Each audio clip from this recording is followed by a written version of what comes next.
उत्तर प्रदेश की दिन भर की 25 बड़ी खबरों में आपका स्वागत है। आज है 28 मार्च 2025। शुरू करते हैं फटाफट न्यूज। यूपी पुलिस ने 26,396 पदों पर भर्ती निकाली है। 4,543 नए सब इंस्पेक्टर, 2,833 जेल वार्डन और 19,220 सिपाही मिलेंगे। उत्तर प्रदेश एक बार फिर से पुलिस भर्ती निकालने वाली है। इस बार कुल 26,396 पदों पर भर्ती होगी, जिसमें 4,543 सब इंस्पेक्टर, जेल वार्डन 2,333 और 833 और सिपाही 19,220 होंगे। यूपी पुलिस भर्ती प्रोन्नति बोर्ड ने प्रस्ताव जारी किया है। बोर्ड की वेबसाइट पर अप्रैल के पहले सप्ताह में विज्ञापन जारी कर दिए जाएंगे, जिसमें आवेदन मांगे गए हैं।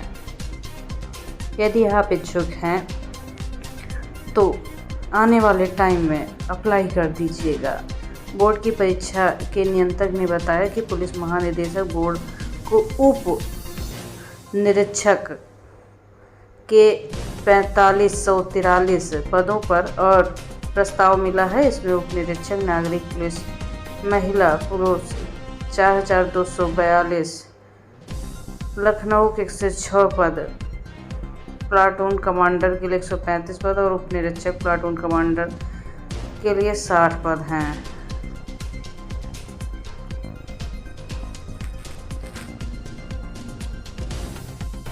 यूपी में खतौनी में सुधार की प्रक्रिया शुरू, किसान को मिलेगी राहत। उत्तर प्रदेश के किसान की सबसे बड़ी समस्या एक है खतौनी में दर्ज त्रुटियां। कई बार किसी गाटा नंबर या संख्या गलत जानकारी के कारण किसानों को अपनी भूमि अधिकार साबित करने में मुश्किलें आती हैं, लेकिन इसके लिए सरकार नई प्रक्रिया सुधार की लाने वाली है।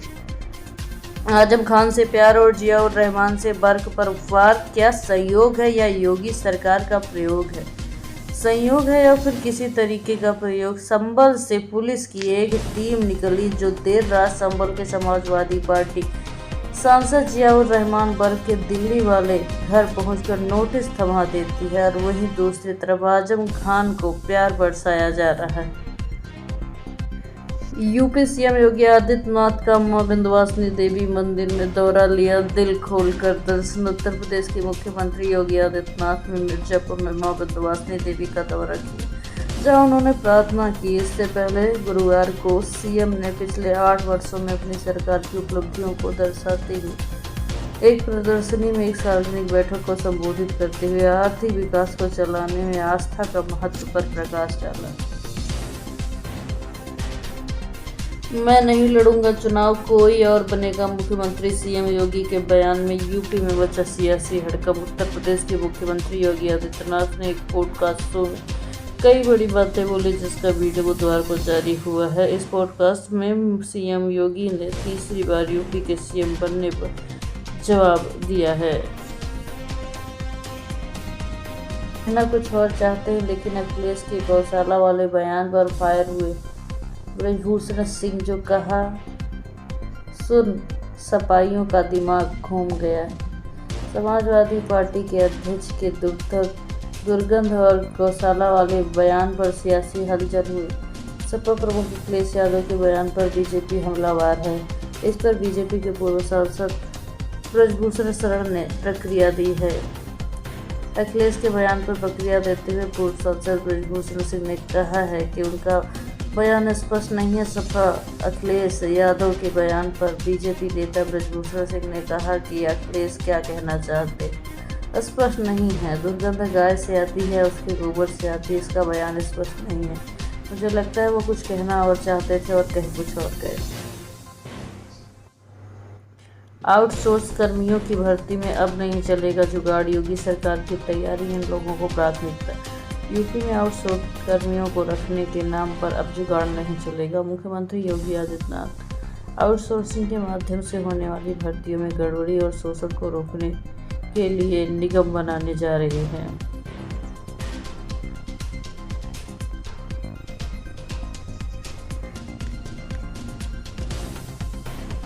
योगी आदित्यनाथ दूसरे टर्म में बदला नजर आ रहा है। बुलडोजर बाबा का रूप, इस तरफ भी फोकस है। उत्तर प्रदेश में योगी आदित्यनाथ सरकार ने 8 साल पूरे किए हैं। योगी आदित्यनाथ ने यूपी में सबसे लंबे समय तक मुख्यमंत्री रहने वाले बने हैं। यूपी में ई रिक्शा और ऑटो को लेकर बड़ा अभियान। योगी सरकार ने डीएमएसपी को दिया निर्देश। यूपी में अवैध ई रिक्शा ऑटो को लेकर अप्रैल में बड़ा अभियान चलने जा रहा है। इसको लेकर सीएम योगी ने परिवहन विभाग के डीएमएसपी को निर्देश जारी किया है। सीएम योगी ने निर्देश के मुताबिक अवैध ई रिक्शा व ऑटो वालों के खिलाफ तेज कार्रवाई की जाएगी। नहीं खुलनी चाहिए एक भी मीट की दुकान, वरना एसपी कुंवर ज्ञानेंद्र सिंह का कड़ा आदेश। राजनीतिक पार्टियां हलचल मचा रही हैं।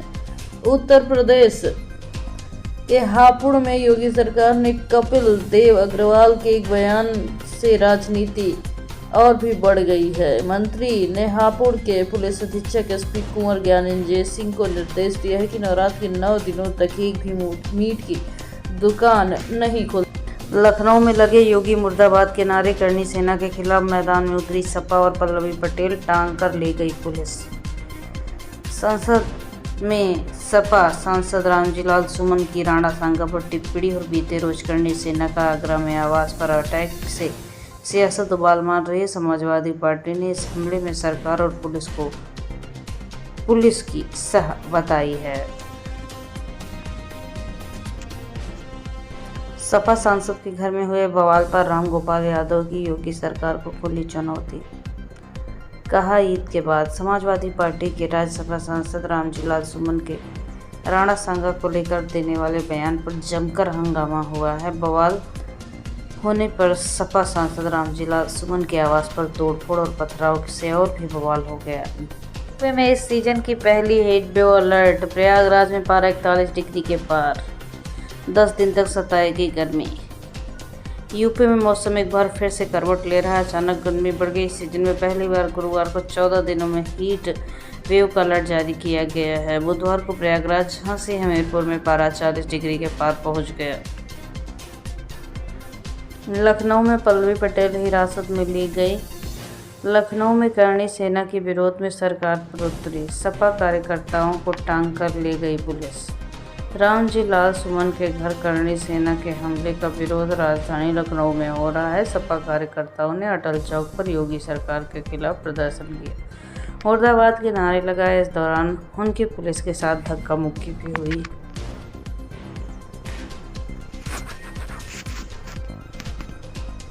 धीरेन्द्र शास्त्री बोले, प्रेत तुम्हारा गुर्दा छील देंगे। महिला ने कहा, बेटा ऑनलाइन सट्टा खेलता है, कहो व्यापार करे। मेरठ में दिव्य दरबार लगाया। मेरठ में बागेश्वर धाम के पीठाधीश्वर धीरेन्द्र शास्त्री की कथा हुई। गुरुवार को तीसरा दिन है। बाबा बागेश्वर अपना दरबार लगाए हैं। उन्होंने लोगों की अर्जी पढ़ी है। पंडित धीरेन्द्र शास्त्री से एक महिला ने कहा, पहले हम दुश्मन का नाम बता देते थे, अब तो अदालतों में भी हमारे पर्चे लग रहे हैं। यूपी में सड़क पर नमाज पढ़ने पर रोक। मेरठ पुलिस बोली, आदेश नहीं माना तो पासपोर्ट लाइसेंस रद्द होंगे। केंद्रीय मंत्री जयंत चौधरी फैसले से नाराज। यूपी सरकार ने सख्त हिदायत दी है कि ईद की नमाज सड़कों पर नहीं पढ़नी जानी चाहिए। इस आदेश का पालन करने के लिए पुलिस अलर्ट है। संभल, बलिया, मेरठ पुलिस ने अलग अलग एडवाइजरी जारी की है।